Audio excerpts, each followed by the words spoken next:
Hello friends, my name is Divya. Welcome back to my YouTube channel MLT Education Hub.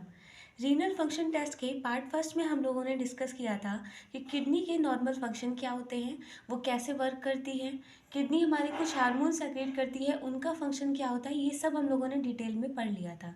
आज के part second में हम लोग देखेंगे कि जो किडनी की फंक्शनल यूनिट होती है नेफ्रॉन, उसका स्ट्रक्चर क्या होता है, उसका फंक्शन क्या होता है और उसकी मैकेनिज्म क्या होती है। ये सब हम लोग आज के इस पार्ट में डिस्कस करने वाले हैं। चलिए स्टार्ट करते हैं।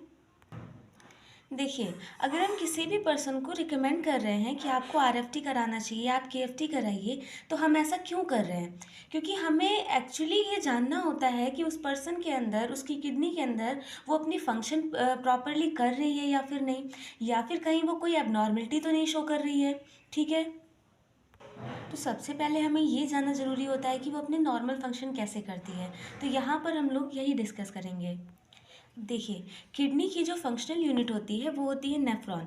अब इस नेफ्रॉन को हम लोगों ने दो पार्ट में डिवाइड किया है। ठीक है, ये वाला जो पार्ट है इसको हम लोग कहते हैं ग्लोमेरुलस। ठीक है, और ये वाला जो पार्ट है इसको हम लोग कहते हैं ट्यूबुलर पार्ट, क्योंकि इसमें आप लोग देख रहे हो ट्यूब्यूल्स प्रेजेंट है। ठीक है, नेफ्रॉन को हम लोगों ने दो पार्ट में डिवाइड कर दिया, glomerular part and tubular part.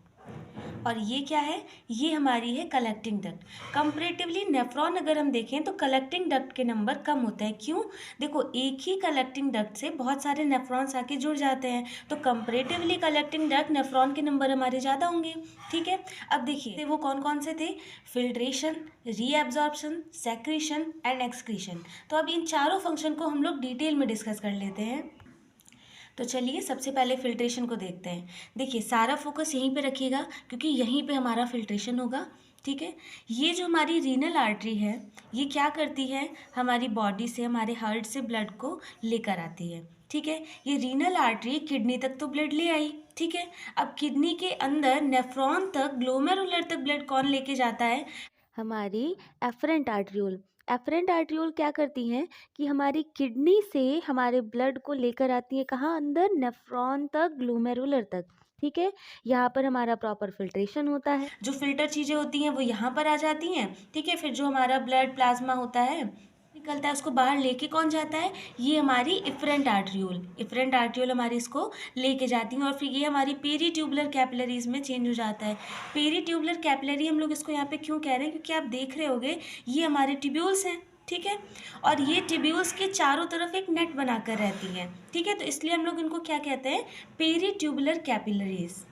तो बेसिकली ये जो हमारा ग्लोमेरुलर पार्ट है, यहाँ पर फिल्ट्रेशन होता है। ठीक है, ये सारी चीज़ें फिल्टर होके आ जाती हैं। तो कौन कौन सी चीज़ों का फिल्टर हुआ? कुछ आयन होते हैं जैसे बाइकार्बोनेट, सोडियम, पोटेशियम, कैल्शियम। कुछ हमारे बायोमोलिक्यूल्स भी फिल्टर होके आ जाते हैं जैसे glucose, amino acid, lipid, urea, creatinine, water. ठीक है, ये सब फिल्टर होके कहाँ जाते हैं? आपके ट्यूब्यूल्स में। ये सब फिल्टर होके कहाँ जाते हैं? आपके ट्यूब्यूल्स में। अब यहाँ तक तो आपका फिल्ट्रेशन हो गया। ठीक है, यहाँ से आपका स्टार्ट होता है क्या? Tubular part. ठीक है, ट्यूबुलर पार्ट जहाँ से स्टार्ट होता है, सबसे पहले क्या होता है हमारा? PCT, proximal convoluted tubule. ठीक है, उसके बाद अगर हम लोग यहाँ पर आ जाएं तो यहाँ पर क्या होता है? देखिए, ये नीचे की तरफ जा रहा है। ठीक है, तो ये क्या हो गया? डिसेंडिंग। और कंपैरेटिवली इसके ये थोड़ा सा थिन है, तो ये क्या है? Thin descending limb of Henle. ठीक है, जब हम लोग आगे बढ़ेंगे तो यहाँ पर क्या है? ये थिक है और ये ऊपर की तरफ जा रहा है, तो thick ascending limb of Henle. ठीक है, फिर जब हम और आगे बढ़ेंगे तो ये हमारा क्या है? DCT, distal convoluted tubule. फिर फाइनली ये हमारी कलेक्टिंग डक्ट हो जाती है, यहाँ से हमारा यूरिन एक्सक्रीट आउट हो जाता है। तो ये हमने इसका स्ट्रक्चर देख लिया। ठीक है, अब इसके फंक्शन को डिस्कस करते हैं। अभी हम लोगों ने फिल्ट्रेशन देखा था। ठीक है, अब यहाँ से स्टार्ट करते हैं। पीसीटी हमारी क्या करती है? यहाँ पे आप देख रहे हो दो फंक्शन हो रहे हैं, एक तो रीएब्जॉर्प्शन, दूसरा हमारा सेक्रीशन। ठीक है, रीएब्जॉर्प्शन किसका किसका हो रहा है? कुछ हमारे बायोमोलिक्यूल्स और कुछ हमारे आयंस जो हमारी बॉडी के लिए एसेंशियल होते हैं पर फिर भी वो फिल्टर होके यहाँ पे आ गए हैं। ठीक है, तो ये क्या करती है? पीसीटी वापस से उनको रीअब्जॉर्ब कर लेती है क्योंकि वो हमारी बॉडी के लिए एसेंशियल हैं। ठीक है, उनको वापस से रीअब्जॉर्ब कर लेती है। कौन कौन से हमारे बायोमोलिक्यूल्स होते हैं? Glucose, amino acid, bicarbonate, phosphate, potassium, water, urea, calcium. इन सबको क्या करती है? ये वापस से रीअब्जॉर्ब कर लेती है। फिर यहाँ पे सेक्रेशन भी होता है रीअब्जॉर्प्शन के साथ साथ साथ यहाँ पर सेक्रीशन भी होता है। सेक्रीशन किसका हो रहा है? अमोनिया का। देखिए ये जो अमोनिया है, ये अमोनिया हमारी यहाँ से फ़िल्टर होकर नहीं आ पाती है। अब भाई अगर ये यहाँ से नहीं आ रही तो फिर कहाँ से आती है? अमोनिया हमारी बॉडी के लिए बहुत ज़्यादा टॉक्सिक होती है, ठीक है, तो इसको रिमूव करना ही बेटर होता है। तो यहाँ से तो फिल्टर होके आ नहीं पा रही है, तो ये जो हमारी पेरीट्यूबुलर कैपिलरीज होती हैं, ये क्या करती हैं, इनका यहाँ पे सेक्रेशन कर देती हैं, ठीक है। फिर यहाँ से क्या होता है, अमोनिया का सेक्रेशन हो जाता है। अब हम लोग आगे बढ़ते हैं। थिन लिम्ब ऑफ हेनले, और ये कैसा है? डिसेंडिंग, नीचे की तरफ जा रहा है, तो thin descending limb of Henle.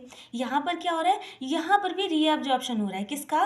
Water का। देखिए वाटर हमारी बॉडी के लिए बहुत ज़्यादा एसेंशियल होता है, हमें ज़्यादा से ज़्यादा चाहिए होता है, ठीक है, तो वाटर का एब्जॉर्प्शन हो रहा है। अब आप देखेंगे यहाँ पर पीसीटी ने भी वाटर का एब्जॉर्प्शन किया, ठीक है। अब ये यहाँ पे डिसेंडिंग लिम्ब ऑफ हेनले भी वाटर का एब्जॉर्प्शन कर रहा है, यहाँ पे असेंडिंग लिम्ब ऑफ हेनले भी वाटर का एब्जॉर्प्शन करेगा। ज़्यादा से ज़्यादा हमें वाटर चाहिए होता है, तो इसका रीअब्जॉर्प्शन होता है। फिर हम लोग आगे बढ़ेंगे। असेंडिंग लिम्ब ऑफ हेनले, ये भी हमारी बॉडी के लिए कुछ इलेक्ट्रोलाइट एसेंशियल होते हैं, उनका रीअब्जॉर्प्शन कर लेता है। सोडियम हो गया, पोटेशियम हो गया, क्लोराइड हो गया, ठीक है। फिर डीसीटी में भी हमारा रीअब्जॉर्प्शन होता है, किसका? कैल्शियम, सोडियम, क्लोराइड, इन सब का, ठीक है। फाइनली फिर कहाँ पहुँचता है? कलेक्टिंग डक्ट में, ठीक है। कलेक्टिंग डक्ट में भी कुछ चीज़ों का रीअब्जॉर्प्शन होता है, जैसे कि हमारा यूरिया हो गया, सोडियम हो गया, ठीक।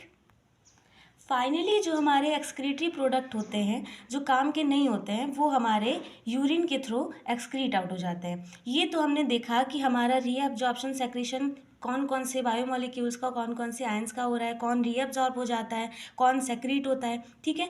अभी हम लोग थोड़ा सा फिल्ट्रेशन को थोड़ा और डिटेल में डिस्कस करते हैं कि एक्चुअल में यहाँ पे फिल्ट्रेशन होता कैसे है, ठीक है। इसके पास कोई मैजिक तो है नहीं भाई, तो ऐसी क्या चीज़ है जिससे ये इन सारी चीज़ों को फिल्टर कर देता है?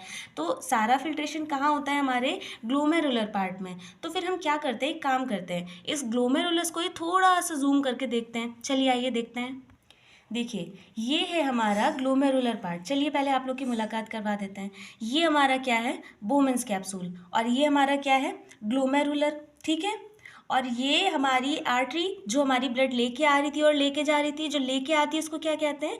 एफरेंट आर्ट्रियोल, और जो लेके जाती है वो इफरेंट आर्ट्रियोल, ठीक है। तो आप लोग समझ गए, ये हमारा वही ग्लोमेरुलर है जिसको हम लोगों ने क्या किया है, थोड़ा सा जूम किया है। क्यों? ये देखने के लिए कि हमारा फिल्ट्रेशन एक्चुअल में कैसे करती है।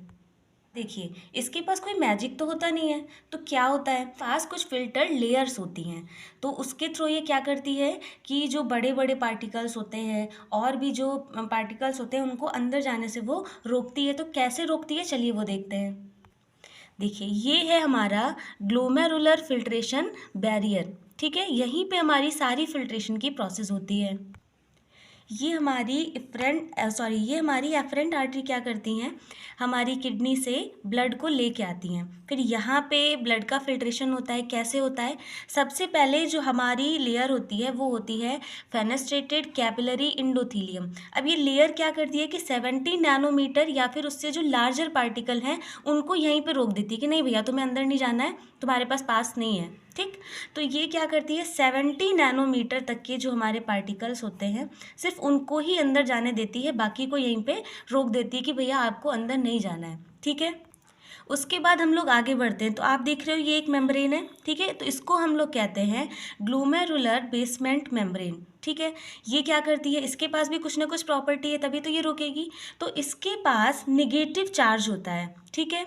अब इसके पास निगेटिव चार्ज है, तो अब अगर हमारे कुछ मॉलिक्यूल्स आ रहे हैं जिनके पास भी निगेटिव चार्ज है तो ये क्या करेगी, उनको रोकेगी, क्योंकि यहाँ पर भी नेगेटिव चार्ज है और जो नेगेटिव चार्ज वाले आयन आ रहे हैं, मॉलिक्यूल्स आ रहे हैं, तो ये क्या करेगी, निगेटिव अगर चार्ज है तो रिपल्सन होने लगेगा, तो मतलब वो उससे दूर भागेंगे। तो ये जो पॉजिटिवली चार्ज होते हैं उन्हीं को ये अंदर आने देती है, बाकी को यहीं पे क्या करती है, रोक देती है, ठीक है। जैसे कि हमारा एल्बुमिन हो गया, एल्बुमिन हमारा निगेटिवली चार्ज होता है तो वो यहाँ पर नहीं आ पाता है।